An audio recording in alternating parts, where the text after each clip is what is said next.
Le gouvernement est toujours comptable, c'est cela gouverner. Donc, manifestement, on prévoyait, on savait que ça allait être particulièrement dangereux ce samedi-là. Le dispositif n'a pas été adapté.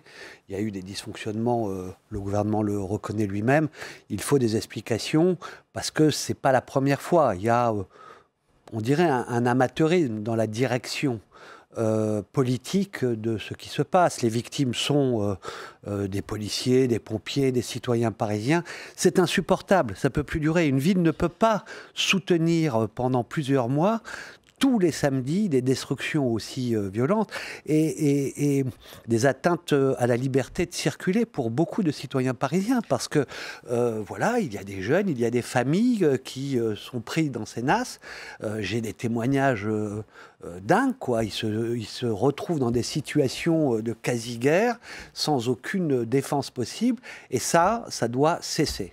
Laurent Nunez, ce matin, sur RTL, Laurent Nunez, secrétaire d'État au ministère de l'Intérieur, dit « Il faut qu'on analyse les dysfonctionnements. Est-ce que la chaîne de commandement a dysfonctionné ? Peut-être à cause d'un travail de sape sur les LBD. » Est-ce qu'il y a eu un travail de sape sur les LBD ? Non, mais très franchement, c'est se cacher derrière son petit doigt. D'abord, dans la chaîne de commandement, ça veut dire qu'on va chercher peut-être des lampistes au plus bas de la chaîne. Quand on est au gouvernement, on assume la façon dont on prévoit les choses. Par exemple, c'est un choix de décider que plusieurs compagnies de CRS soient cantonnées à protéger l'Élysée, qu'il faut protéger, parce qu'il faut absolument que tous les endroits du pouvoir, l'Assemblée nationale, etc., ne soient pas l'objet de violences. Mais avoir décidé de laisser sur les Champs-Élysées à peu près 1500 casseurs identifiés assez tôt dans la matinée, c'est un choix. C'est un choix de laisser se défouler sur un certain nombre de commerçants et de magasins cette violence pour pas qu'elle aille ailleurs. Les forces de l'ordre avaient comme consigne de laisser bon. faire, c'est ce que vous nous dites ? Non, je ne dis pas ça. Je dis... Peut-être, de toute façon, il y a des explications à donner, mais il y a eu un choix stratégique qui a sous-estimé ce qui pouvait se passer là, et c'est encore un mauvais choix après plusieurs. Moi, je ne suis pas un spécialiste du maintien de l'ordre, je ne vais pas donner des leçons. Ce que je sais, c'est que politiquement, quand on dirige, quand les choses n'ont pas fonctionné, on assume, et on ne cherche pas dans la chaîne où... Dans l'opposition, parce que les LBD n'ont pas prouvé d'efficacité à aucun moment, donc c'est pas parce qu'il manquait du LBD. Il y a des possibilités d'arrestation préventive sur réquisition du procureur, sans aller jusqu'à ce qu'il nous propose dans la loi d'aujourd'hui qu'on conteste. Elles n'ont pas été utilisées beaucoup, donc, alors qu'on connaissait et qu'on savait qu'il y aurait des dangers. Donc, le Sénat, par exemple, remplit à nouveau son rôle. Voilà, précisément. Christophe Castaner, Bruno Le Maire, auditionnés, convoqués demain par le Sénat. Qu'est-ce qu'on peut attendre de ces auditions ? Moi, je crois que, d'abord, le Sénat est dans son rôle, vous l'avez remarqué. Quand on est l'opposition, qu'on nous écoute peu sur les lois, eh bien, on a au moins quelque chose où on n'a pas d'autorisation à demander parce que c'est un droit constitutionnel, même un devoir constitutionnel. On contrôle l'action du gouvernement.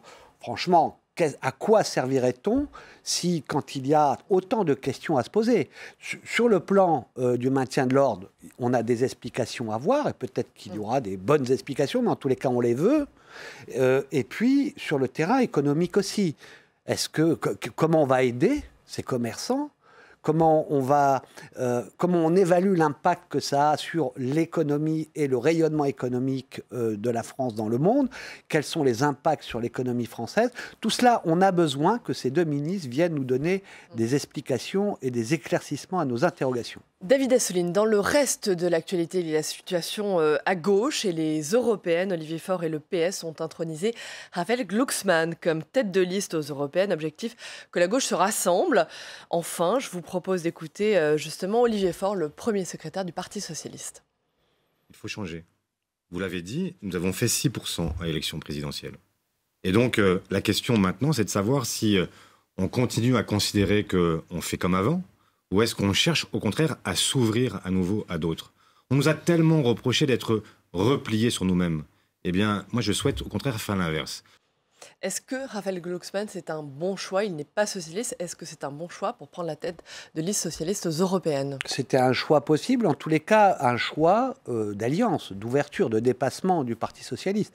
Et quand on dit qu'on veut l'unité et qu'on ne pose aucun préalable, c'est-à-dire qu'on ne pose pas le préalable que tout le monde pose souvent pour se défausser et refuser l'unité, qui est qu'on soit la tête de liste parce qu'on serait dans une position hégémonique qu'on n'a plus. Olivier Faure le dit, eh bien, c'est un choix. On partage les combats essentiels qu'il faudra mener dans cette présidentielle, en refusant un face-à-face entre les libéraux, ultralibéraux et les populistes et les nationalistes. Mais pourquoi le PS n'a pas la tête de liste? Il n'est pas en mesure aujourd'hui d'avoir la tête de liste à gauche? Bon, écoutez, vous avez quand même remarqué qu'il s'est passé quelque chose, c'est-à-dire que nous avions la majorité au Sénat, à l'Assemblée nationale, la présidente de la République, la majorité des régions, la grande majorité des villes importantes dans ce pays, et au fur et à mesure, on a été réduit à 6% et nous avons perdu des milliers d'élus. Donc nous sommes dans une situation de reconstruction d'une gauche démocratique. Donc c'est le bon choix. Mais c'était une des voies possibles, et je pense que c'est le bon choix dans la situation actuelle, parce que quand il y a un allié qui dit « Ok, on commence », ça ne veut pas dire que ça doit être la fin, je pense qu'il faut continuer à rassembler. Mais je veux dire à ceux qui, notamment dans mon parti, se sont mis à brandir l'identité socialiste qui serait nier le drapeau socialiste. Vous pensez peut-être à Stéphane Le Foll, qui a quitté le Bureau national. Je pense à ceux qui contestent cela. Alors, certains peuvent être de bonne foi, pensent qu'il suffit de brandir un drapeau pour exister, mais d'autres le font de mauvaise foi, parce que ce qui a abîmé l'identité socialiste, ce qui a fait que les électeurs ne nous ont plus reconnus dans notre identité de socialiste, c'est quand on a fait des milliards de CICE sans contrepartie, qui n'était pas prévu dans notre programme, quand on a proposé une réforme de la déchéance de la nationalité qui a heurté beaucoup de nos électeurs, et quand on a fait certains éléments de la loi travail qui sont contraires au combat des socialistes pour la défense des salariés. Par exemple, quand on a nié l'apport du Parti socialiste parce qu'on était au gouvernement, quand on a considéré que quand on est au gouvernement, le Parti socialiste doit se taire et doit répéter la doxa gouvernementale et ne pas exister par ses propres propositions. Donc tout cela a dilué l'identité socialiste. Et aujourd'hui, il faut le reconquérir sur le fond, pas seulement en agitant un drapeau. Il va falloir renforcer nos principes, nos valeurs et nos combats de socialistes. Reconquérir l'identité socialiste, très bien. Pour terminer, David Assouline, vous êtes vice-président du Sénat. J'aimerais vous entendre sur l'affaire Benalla, le bureau du Sénat qui doit se prononcer jeudi sur les conclusions du rapport de la commission d'enquête. Si le Sénat fait le choix de ne pas transmettre les cas d'Alexis Collère, de Patrick Stroda et du général Lavergne, est-ce qu'il se déjugerait lui-même? Bruno Retailleau dit « Contredire les conclusions de la commission d'enquête serait une erreur ». Quelle est votre position? Écoutez, ça serait en tous les cas complètement illogique. C'est-à-dire que ceux qui ont fait le travail de fond, ce sont les membres de la commission d'enquête dans leur pluralité. Je crois qu'il y a eu un vote à l'unanimité du rapport avec ses précisions. C'est-à-dire que c'est un rapport très précis qui nuance entre M. Benalla, M. Kras et les autres. Il n'y a pas exactement les mêmes attendus dans la transmission, etc. Et justement, précisément, faut-il également transmettre les cas de ces trois collaborateurs? Mais il y a des travaux. La commission d'enquête demande que tout le rapport soit transmis. Voilà, donc c'est ça factuellement qui est demandé. Ben oui, il faut que tout le rapport, qui a beaucoup d'éléments, de témoignages, de documents, etc., et soit dans les mains de la justice pour qu'elle fasse son appréciation. Ça ne peut pas remplacer la justice, mais je ne vois pas, d'ailleurs je pense que peut-être que la commission d'enquête aurait pu saisir directement la justice. Là, on nous demande de confirmer un travail unanime d'une commission qui a travaillé sur le fond et en détail, beaucoup plus que moi qui va devoir... Je n'ai pas d'éléments politiques pour déjuger et je pense que ce ne serait pas un bon signe. David Assouline, vous êtes aussi un spécialiste de la culture et de l'audiovisuel. Sur ce plateau, il y a quelques jours, Franck Riester a indiqué que dans la prochaine loi sur l'audiovisuel, la nomination des présidents ou des présidentes de l'audiovisuel public serait faite par les conseils d'administration. À votre place même, quelques jours après, Catherine Morin-Desailly, sénatrice, votre collègue, s'est dit favorable. Et vous?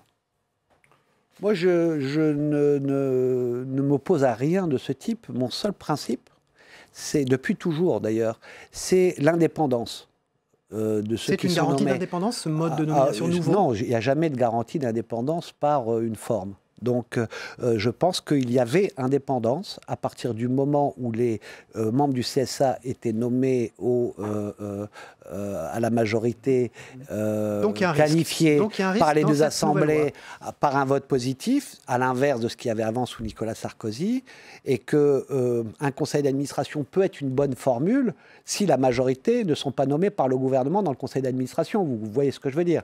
Donc, comme pour l'instant, la seule formule que j'ai vue concrète de forme de conseil d'administration, c'est un conseil d'administration où la majorité serait nommée par Matignon, c'était une proposition de M. Gattolin, eh bien je dis non, ce n'est pas indépendant. Donc la forme m'importe peu à partir du moment où toutes les garanties d'indépendance sont là.